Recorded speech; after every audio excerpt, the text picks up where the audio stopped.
Taigi šiandien susitinkame Šiluvo šventovėje, Šiluvoje ir jau turbūt 3. ar 4. kartą iš eilės mudvi draugės su Vaida Spangelevičiūtė Kneižienė, kuri Kauno kurijoje šiaip turi tokias svarbės sielovados koordinavimo pareigas, bet čionais jinai yra Šiluvos atlaidų, didžiųjų atlaidų koordinatorė. Tai sveika, Vaida. Sveika, Silvija, ir sveiki visi. Ir šiandien mes turbūt vėl kalbėsime apie tai, kas artėja, nenumaldomai artėja, ir mes su nekantrumu laukiame rugsėjo 7 ir 15 dienos. Ir šiais metais atlaidų šūkis yra Marija, vilties ir paguodos ženklas keliaujančiai tautai. Prasmingas turbūt šūkis, kalbant be abejo ne tik tai apie Mariją, bet ir apie tai, jog prieš 30 metų keliaujanti tauta buvome mes, į tą savo nepriklausomybės kelionę, ir prieš 30 metų čionais lankėsi popiežius Jonas Paulius II. Kokie ryšiai bus šiais metais, 2023 metais jau Šiluvoje? Aš manau, kad atlaiduose visą laiką yra svarbus akcentas tas susitikimas su Kristumi. Ir net jeigu mergelė Marija mus kviečia ir mes švenčiam jos gimtadienį, bet tą patį popiežius Jonas Paulius II, jisai Šiluvoje kvietė mus nebijoti atverti durų Kristui. Tai tie atlaidai tikriausiai irgi tas 30 metų yra ta kelionė į susitikimą. Į kiekvienos dienos susitikimą, bet tie rugsėjo mėnesio atlaidai galbūt mums primena, kad turim nesustoti ieškoti. Ieškoti santykio su Kristumi, ieškoti vilties Kristuje, ieškoti tos paguodos. Ir mergelė Marija mums yra ta motina, ta moteris, kuri mus palydi toje kelionėje. Mes dažnai atrodo, kai kas nors atsitinka, bėgam pas mamą. Čia atlaidai irgi yra ta vieta, kur mes atbėgame pas mamą su visu tuo, kas mums rūpi. Ir tikriausiai ta 30 metų kelionė per atlaidus, bet tuo pačiu ir prisimenant popiežiaus Jono Pauliaus II tekstus, ką mes galėsime beje irgi šeštadienio vakarą po vakarinių mišių iki žiburių procesijos girdėti ir jo pasakytus tekstus ir klausytis giesmių, kurios jam buvo brangios. Tai toksai vakaro koncertas, kurį galima iš karto kviesti žmonės atvykti, šeštadienio vakarą praleisti čia ir išgirsti tuos tekstus ir tuos žodžius, kuriuos pasakė popiežius Jonas Paulius II. Bet man kiekvienas šventasis, tikriausiai kiekvienas Dievo vyras, kaip ir popiežius Jonas Paulius II, kaip ir mergelė Marija mus kviečia į tą pažinti pirmiausiai Kristų, ateiti pas jį. Ir atlaidai tikriausiai vėl tai yra ta vieta, kada mes galim stabtelti ir pergalvoti, kaip ta mūsų tikėjimo kelionė eina. Kaip ir tas 30 metų atrodo labai greitai prabėgo nuo to, kaip popiežius Jonas Paulius II lankėsi čia Lietuvoje. Kartais atrodo, žinai, net šiek tiek paradoksalu, tas steptelėjimas ir atlaidai. Turbūt tiek mums, tiem, kurie prisideda iš vidaus, darbuojasi, tarnauja atlaidų metu, tiek tiem žmonėm, kurie čia susirenka į tokį tikrai dabar Šiluvo tokia rami, gražiai, dar puošiamas altorius ir staiga suplūsta minios. Ir atrodo taip toksai paradoksas, kurgi ta ramybė ir kaip gebėti staptelti. Tai Vaida, šiandien mes skaičiavom jau 24 ir 5 berods tavo organizuojami atlaidai. 19. Tai bus, reiškia, tiek bus. Dar ne jubiliejiniai. Tai kaip tu stapteli atlaidų metu, kaip pavyksta?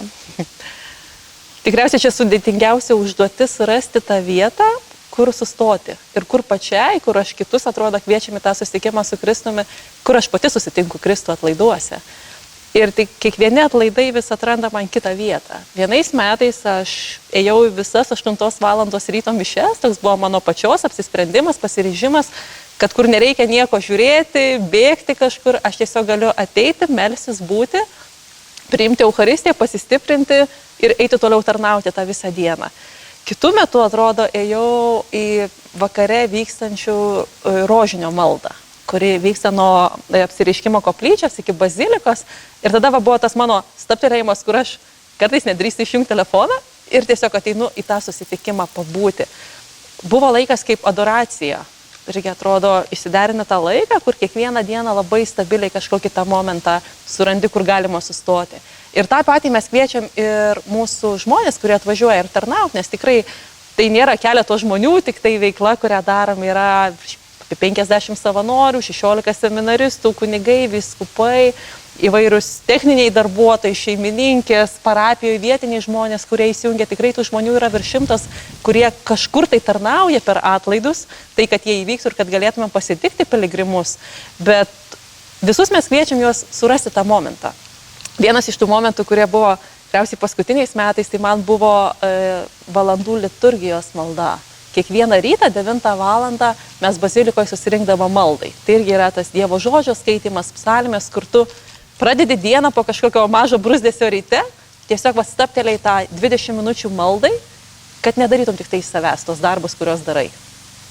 Čia turbūt labai svarbus momentas, nes per tavo asmeninę patirtį ir turbūt ir per savanorių dabar patirtį ir tuos žmonės, kurie atvažiuoja, tai lygiai taip pat yra turbūt žinia, kad ir atvykę kiekvienas žmogus nuo 8 ryto iki pat vakaro, iki vakarinių mišių, o vieną dieną ir iki žiburių procesijos, kuri vyks 21 valandą, jisai tarsi gali rasti vietą tame šurmulyje nurimti, trumpam staptelti, ar prie švenčiausio sakramento adoracijos. Be abejo, yra 12 valandos pagrindinės mišios, tačiau to tokia akimirka ramybės ir turbūt labai svarbus tas yra dialogas su žmonėmis, kurie atvyksta. Tai yra, tūkstantinės tos minios, ją sunku kiekvieną pamatyti, bet turbūt bendraja prasme dialogas.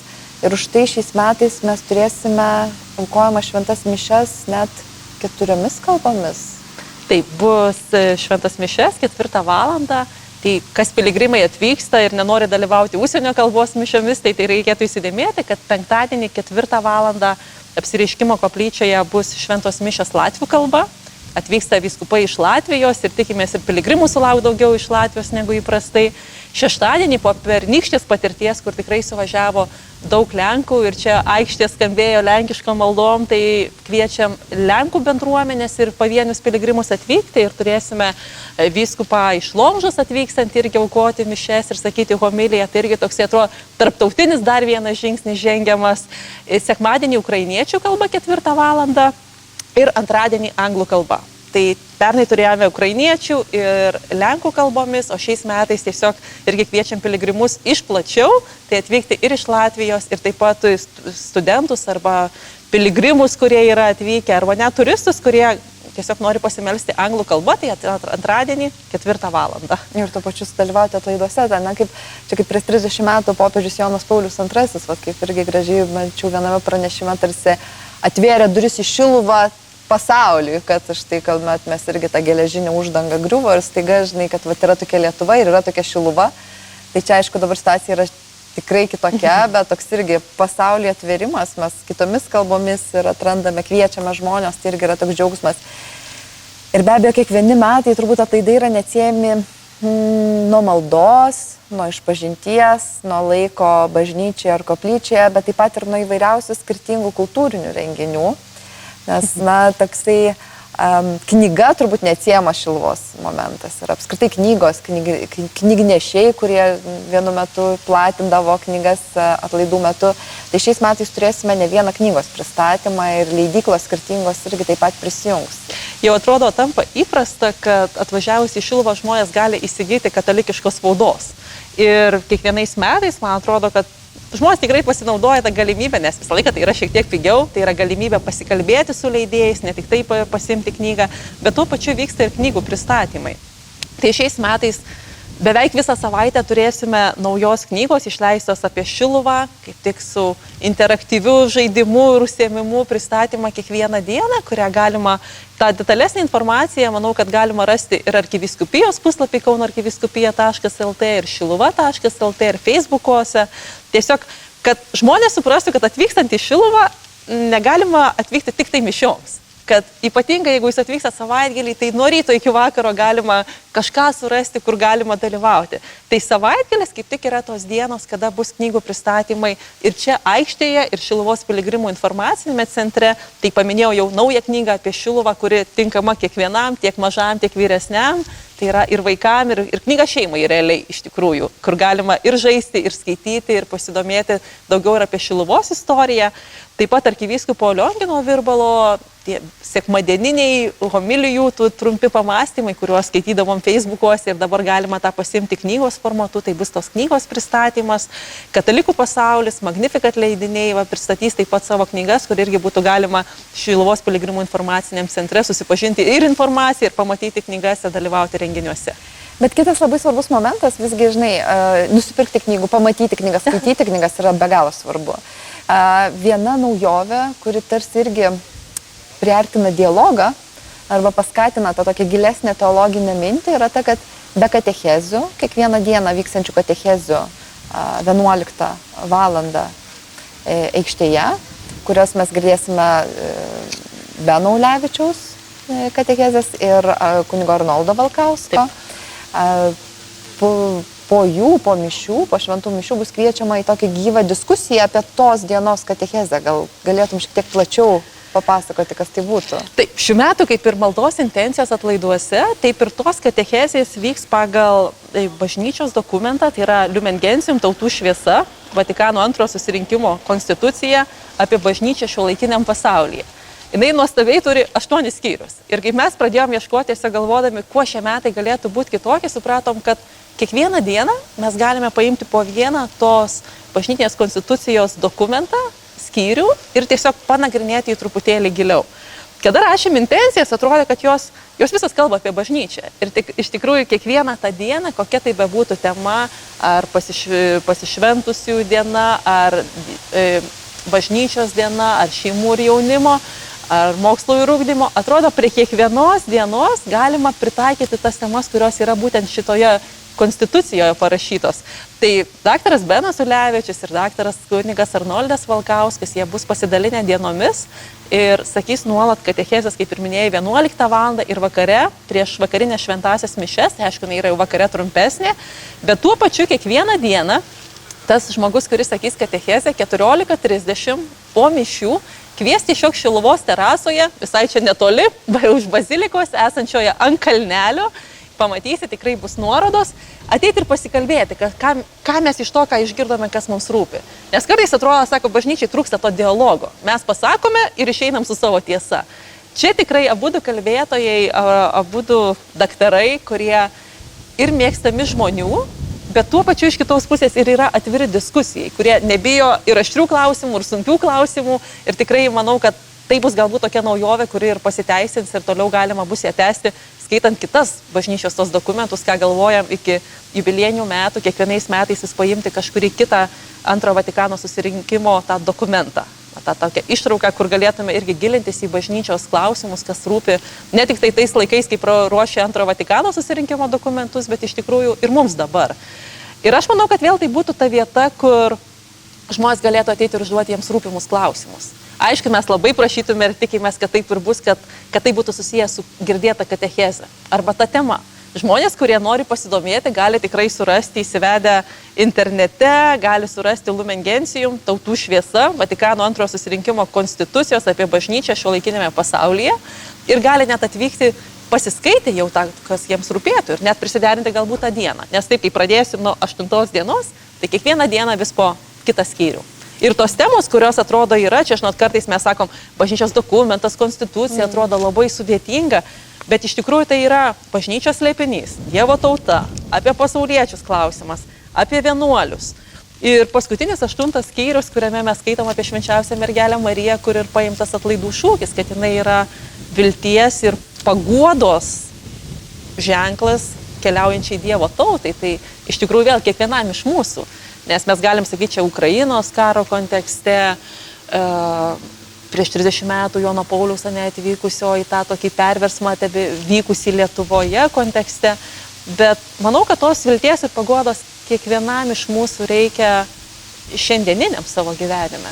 Ir nesvarbu, ar mes būtume jau, nežinau, keliasdešimt metų tikėjimo kelionėje, ar pirmus metus gal atradę tą santykį su Dievu, ta viltis ir paguoda tai yra tas, kas mus veda link Dievo, kas mus kviečia galbūt vis labiau jo ieškoti, labiau jo pasitikėti.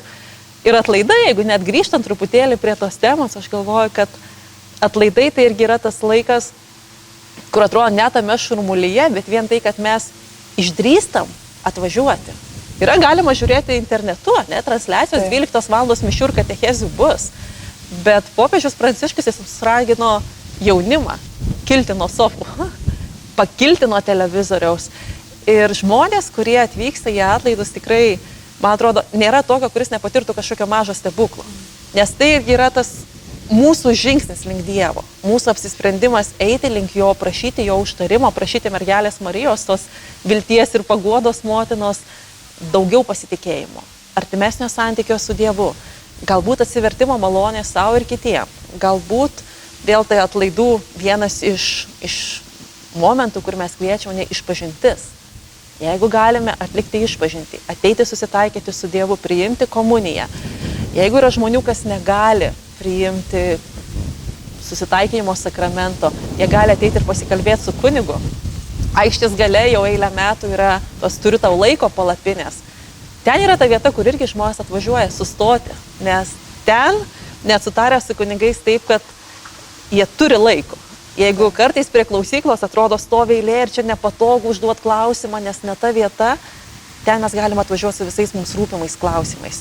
Ir tikrai nebijoti ateiti, nes tie kunigai pasiruošę pasitarnauti tam.